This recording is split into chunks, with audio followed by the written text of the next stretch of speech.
New Zealand کے خلاف series کے پہلے ٹیسٹ میچ میں پاکستان نے 5 وکٹوں کے نقصان پر 317 رنز بنا لیے۔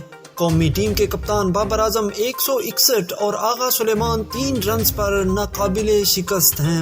نیشنل اسٹیڈیم میں کھیلے جا رہے اس میچ میں پاکستان نے ٹاس جیت کر پہلے بیٹنگ کا فیصلہ کیا تھا۔ قومی ٹیم کے بیٹر کا ٹاپ آرڈر پھر بھی جم کر نہ کھیل سکا۔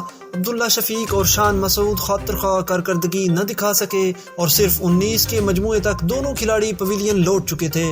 عبداللہ شفیق نے 7 اور شان مسعود نے صرف 3 رنز بنائے تھے۔ دونوں ہی کھلاڑی سٹمپ آؤٹ ہوئے، جنہیں بالترتیب اعجاز پٹیل اور مائیکل بریسٹل نے آؤٹ کیا۔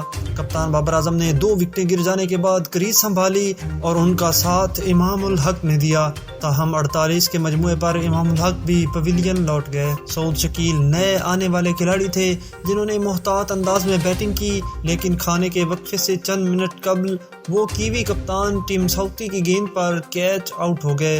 چوتھی وکٹ گرنے پر قومی ٹیم کا سکور 110 رنز تھا۔ ایسے میں قریباً 4 سال بعد ٹیم میں واپسی کرنے والے سابق کپتان سرفراز احمد کریز پر آئے اور اپنے کپتان کا بھرپور ساتھ دیا۔ دونوں نے مل کر 196 رنز کی شراکت قائم کر کے پاکستان کی پوزیشن ایک بار پھر مستحکم کر دی۔ سابق کپتان نے نیوزی لینڈ کے خلاف نصف سینچری مکمل کی۔ انہوں نے 84 گیندوں پر 7 چوکوں کی مدد سے نصف سینچری بنائی۔ یہ ان کے کیریئر کی 19ویں نصف سینچری تھی۔ دوسری جانب قومی کرکٹ ٹیم کے کپتان بابر اعظم نے نیوزی لینڈ کے خلاف اپنے کیریئر کی 9ویں سینچری بنائی۔ بابر اعظم نے 161 گیندوں پر 9 چوکوں اور 1 چھکے کی مدد سے اپنی سینچری مکمل کی۔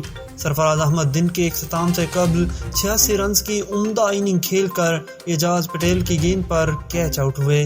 کراچی ٹیسٹ کے پہلے دن 90 اوورز مکمل ہوئے۔ قومی ٹیم کے کپتان بابر اعظم اور آغا سلیمان اگلے روز بیٹنگ کا آغاز کریں گے۔